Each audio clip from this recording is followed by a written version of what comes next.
and welcome to Ditch Witch Diaries. We are talking about an herb of Uranus, and it's one, or Uranus, and it's one that we've mentioned in a couple different presentations before, but we haven't done a complete presentation on, and I'm so excited to share Mandrake with you because it is so fun. And we're not going to talk about, well, I'll just tell you when I get there. Let's see.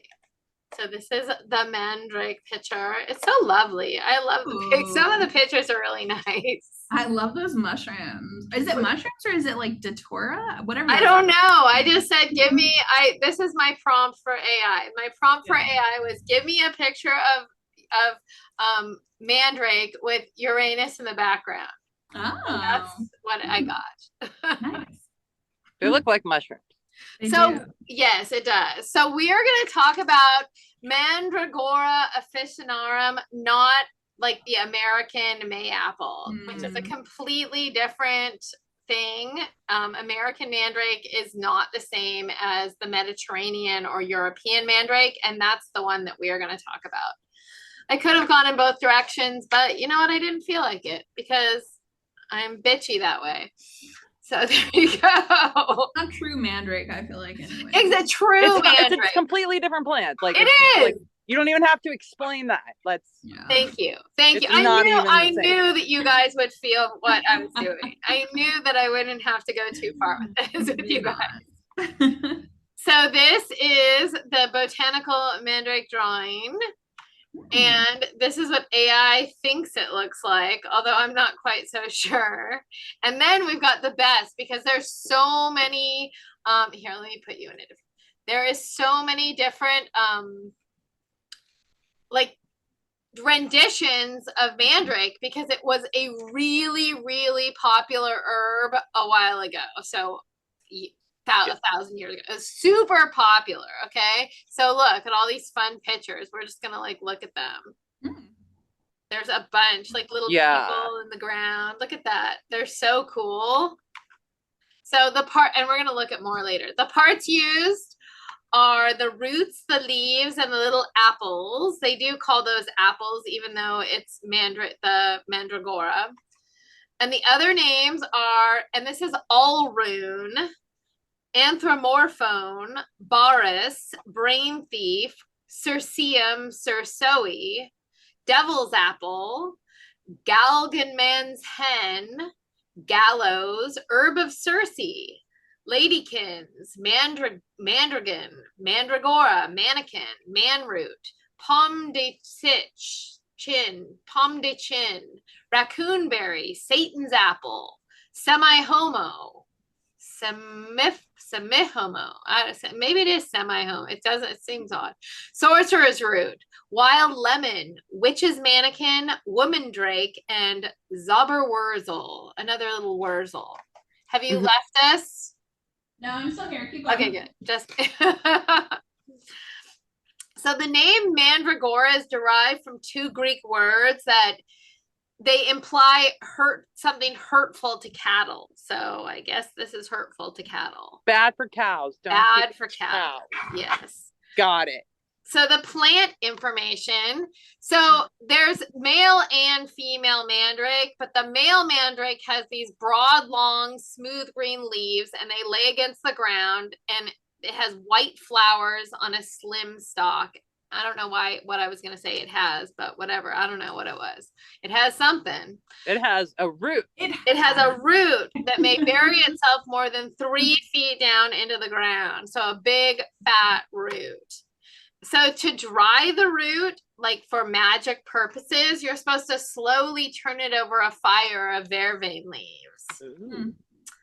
And it's part of the Solanaceae. Do you know how to say that, anyone?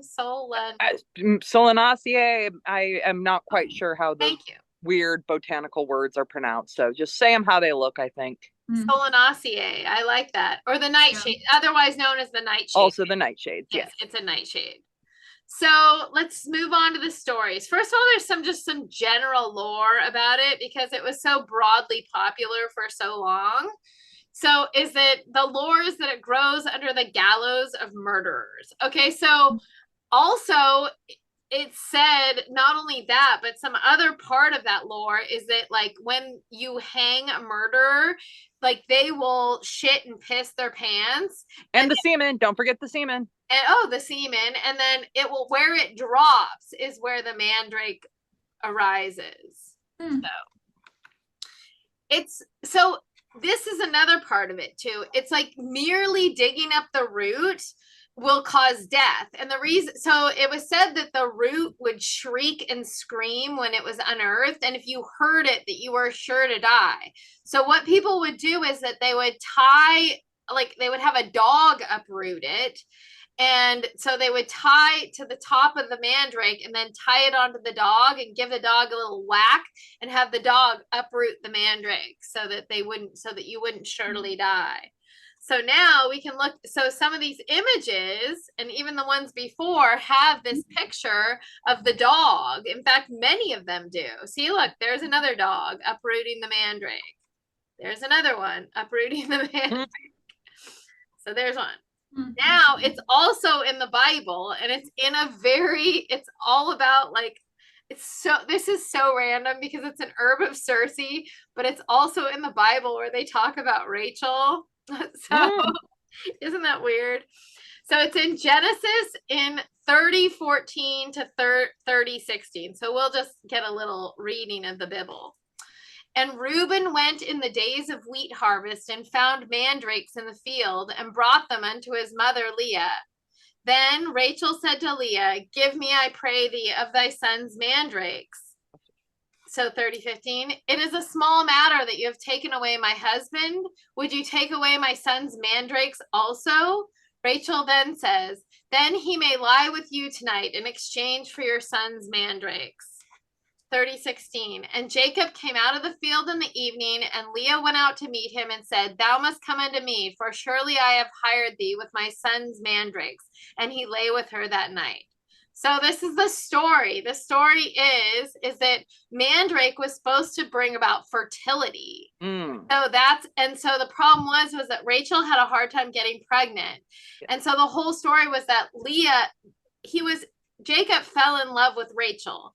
And he was told that he had to work 7 years to marry Rachel. And at the end of the 7 years, Rachel's father swapped the oldest daughter, Leah, and like unbeknownst to Jacob.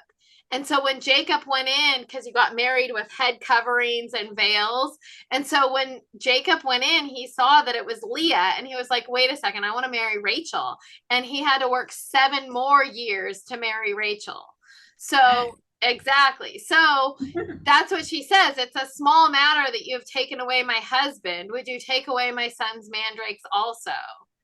So it's because Rachel took, like she said, it was Leah's husband, but Jacob was working to be Rachel's husband also.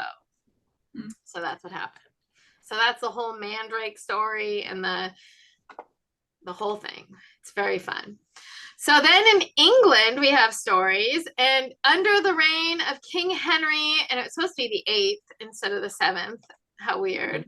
So the roots were carved into amulets, and during this special ritual, a drop of blood of the practitioner would be is supposed to be placed in the space that was left by the roots. So where you dig up and there's a hole in the ground, you're supposed to put a drop of blood in there. In France, so in Transcendental Magic, its Doctrine and Ritual was a book from 1854. Eliphas Levi discusses man coming from the earth as Mandragora. I know. In Italy, in History Naturalis, which was from CE 77, it was used in Pliny's day as an anesthetic for operations. So this is rad because the history of anesthetic used during operations is taught a completely different way in medical school. It's taught that it comes from, like, it's very technical, like how it's, but really they have history of different herbs and drugs being used to perform operations dating back to 77 and Mandrake. So the piece of the root being given to the patient, a piece of the root was given to the patient to chew before undergoing an operation. Pseudo Apuleius in the 4th century said it removed demon possession. And Machiavelli wrote a play in the 1500s titled La Mandragola, which describes the seduction of a woman by using mandrake. So then we move to Greece. So you put first of all, a lot of this stuff was made with putting the root into wine. Yeah. So a small dose in wine, less than would occasion delirium, will relieve the deepest depression and anxiety. Interesting. And Dioscorides, our favorite person to misdo their name, to fuck with their name hard, Dioscorides, whoever it is, this gentleman, in the 1st century, De Materia Medica used it for insomnia, great pain, and surgery again. Cauterization. He said the very scent could put people to sleep. So then we have the medieval period. So usually that's Europe medieval period is what they're talking about. It was very popular to make puppets or memets, and they were used for good fortune and happiness, and even to cure sterility. So again, we see that in the Bible, it's repeated again as a thing to cure sterility. So in Hebrew lore, in this book called The War of the Jews, book 7, I don't know what cap is, 6. Josephus says that mandrake, which he calls baros, which was one of its names, has but one virtue, that of expelling demons from sick persons, as the demons cannot bear either its smell or its presence. He even relates that it was certain death to touch the plant, except under certain circumstances, which he details in this book. So then we also see mandrake, it's so much lore, in Shakespeare. So this is what in Othello, not poppy nor mandragora, nor all the drowsy syrups of the world shall ever medicine thee to that sweet sleep which thou owedst yesterday. Othello, Act 3, Scene 3. Now, Egypt, there is so much lore from Egypt about mandrake, which is, I did not expect at all. And just, wow, so much. So the Ebers Papyrus, which is 1500 BCE, it says that mandrake was initially used as an amulet for good luck and as an aphrodisiac to treat infertility. Its use from the 1st century was as a sedative and an anesthetic in surgical procedures. So again, we're seeing this mandrake was heavily used for surgeries all over the place. It was found on 14th century BCE Egyptian fresco of Meriton, the consort of Semenchara. So it's and Semenchara, I guess, is a healer. So it's offering 2 mandrakes and a water lily. An urn was found in King Tut's tomb that shows the goddess Hathor wearing a necklace of water lilies and mandrake. So priests that invoked the Egyptian trinity of who was Ra, Horus, and Osiris, and they would do this in a trance, and it was brought on by blue water lily and mandrake. There's also a combo. What? That's an intense combo. I know, huh? So a chest in King Tut's tomb shows King Tut leaning on a crutch with his wife, Ankhesenamun, who is giving blue water lilies and opium poppy to King Tut, and she's wearing mandrake on her head. And the best is that King Tut's jewelry included carnelian mandrake. So they carved carnelian into mandrake. I would love a carnelian mandrake. That's cool, yeah. Just saying. So in pop culture, we see some references. The first one is Harry Potter. So whatever you think, I even asked, so my daughter grew up on Harry Potter. She read all the books. I asked her about the J.K. Rowling thing, if it upset her. And she's like, you know what? I just have to put it out of my head, because now she's moved on to fan fiction. And she said that there's some very, very good fan fiction of Harry Potter fan fiction. Anyway, what's going on with J.K. Rowling? Sorry, I'm not interested. Like, what's the thing with J.K. Rowling? Oh, the whole thing about her transphobia. Oh, she can't help herself. Saying a bunch of transphobic stuff. Yeah, she just can't shut up. Like, people who just can't help themselves. Like, you just you can't, like, just, you know what? If you feel that way, you feel that way. Whatever. I can't change anybody's feelings. Sure, but why on earth do you just keep going about it, like turning it over and over? Like, okay. Ew, okay. Yeah. So that's, so not so good. But I cannot tell you how I did enjoy the movies. And one of the favorite parts was when they pulled up the screaming Mandrake. It was a great part. That was a good part.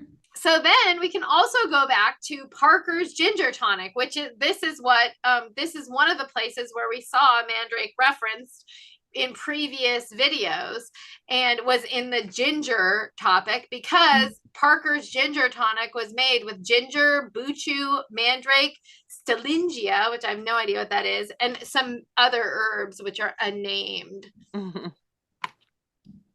So the correspondences. The element is fire. The planet is Uranus or Uranus and Mercury. The astrological sign is Scorpio. The tarot card that's associated with it is the World. The chakra is the root chakra and the third eye, and I can see both, because most rooty things are associated with the especially root. 3 feet, you said? That's that's long. Exactly. They're big. Yeah. The Sabbat is Samhain, as one might suspect. The moon phase is full, and we are going to talk about the moon and its association with the moon shortly. And the goddess is Aphrodite, Circe, Diana, Hathor, and Hecate. So it is really associated with Circe. Like, there's a big association with Circe. So the magical properties, here we go. It's good for creativity. It's supposed to set free the visions of the mind. It opens works of art hidden within a person, which is really interesting because it ties it back to that Uranus, the properties of Uranus. Exactly. It's supposed to increase magic, and all sorts of increasing in magic. It's supposed to increase the magic of any spell. And it's supposed to increase your personal magic if you're a witch, if you take it in small quantities internally, but very small. I do not recommend it. FYI. I do. Does. I love it. I do too, but I just can't recommend it. Just at your own risk. Officially. Exactly. I recommend it as well, but don't do it. How about that? I'm talking out of both sides of my mouth, and you can listen to whatever side resonates best. Yeah, the little shoulder angel. Exactly. So it's supposed to make you more physically aware as well. It's supposed to increase clairvoyance and psychic skills. And you can use an amulet of Mandrake to keep your aura pure. It's a tool of witches. It's used often in flying ointment recipes. Now, we've heard this all over the place, but it is a biggie in sex and love magic. And you know what? This is the one that I am not the least bit disturbed by, with their reference to love and sex, because it's all over the place. Like, every culture has been referencing that, from the Bible to Egypt. All over the place, they're referencing this. So it's supposed to increase desire and potency. So it will make another fall in love with you. You're supposed to take a mandrake root, carve the name of the person you want into the root. And as you do this, you need to tell the root what you want to be done. And then you add some red clover, some rose, a piece of willow, and wrap all the ingredients in a piece of red satin and place it under your pillow. It's supposed to seal commitments that are made by lovers. If you don't want to start your relationship with a kidnapping, you could just seal an already set relationship. You can use an amulet to bring love. To capture your loved one's heart, you can engrave the root with magical symbols under a full moon. You can use it for conception by way of spell casting. And so then there's different kinds of mandragora. So mandragora autumnalis was considered a female mandragora. So women used it to heal their sex organs. The male plant Mandragora vernalis was used by men to heal theirs. So they had separated. That was a thing.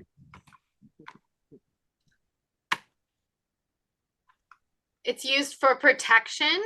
So it is a potent amulet of protection. To protect a person from all harm, you can carry it in a red flannel sack or chamois bag. Now this moon thing is really rad because this seems so much more witchy than what we do. Okay, so get set, people, for some offensiveness. Okay, true moon water is not just sticking water out on a full moon. True moon water is made with mandrake in water in a special chalice and set out only at night. And you're supposed to do it leading up to the full moon. And then when it gets to the full moon, you remove the mandrake, and that's considered true moon water. So I know, very interesting. And you know what? I kind of like that because everybody can make moon water, but I like that witches do like toad, like hair of newt and eye of newt, and they do there's things that we do that are not just what everyone can do. True spell work is a lot of things that aren't just so easy, Yeah, and I think that kind of tying on to that, not to judge anybody the way that anybody does their magic, because to each of their own, but it drives me, how do I say this non-judgmentally? I don't like leaving my moon water out until the sun rises and then going in the morning and taking it, because the sun has such different energy. Why would you leave your moon water? Because people will leave it. You ruined it in the sun.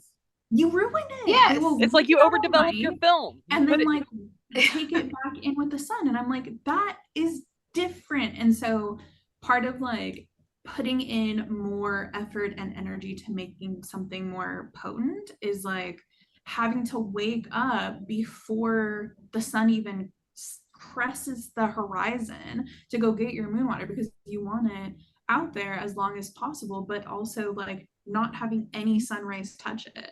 And so I think, like you were saying with the eye of newt and stuff, doing all of these extra things, I think that makes things more potent and powerful. And I don't understand when people don't make that extra effort. Well, it specifically said when I went in this thing to not let the rays of the sun touch it. Yes, because then it's not moon water. Exactly. It's so crazy. So it's also used for binding, exorcism. It's supposed to repel disease. It's supposed to exorcise people of demonic possession. It's also good for money. So if you want to use it for money, you're supposed to make an oil of the root in it. So you make the root you make an oil. You put the root in it and keep the root in it so you don't strain it out. And then you add 1 silver dime to draw money. And then you can rub it on your money and your wallet. And this is very good because for people that are not excited about using the spice trade herbs, this is another herb, another plant that is not in that spice trade milieu. Nice. So our medical disclaimer. Can I chime in with my Yes. real quick with my personal favorite pop culture? Sure. Pan's Labyrinth. Oh, yes. She puts it in the bowl of milk under her sick mother's bed. That's yes, and has to feed it 3 drops of blood. Yes. I love that. Oh, yay. Part. Perfect. I love that. That's rad. I totally missed that one. That's a good one. That's a good movie too. I want to watch that movie. I know. That's a great movie. So Mandrake is an anodyne, an emetic, a narcotic, a nervine, a purgative, and a sedative. I should have had a comma after that nervine. It's not a nervine, it's just a purgative.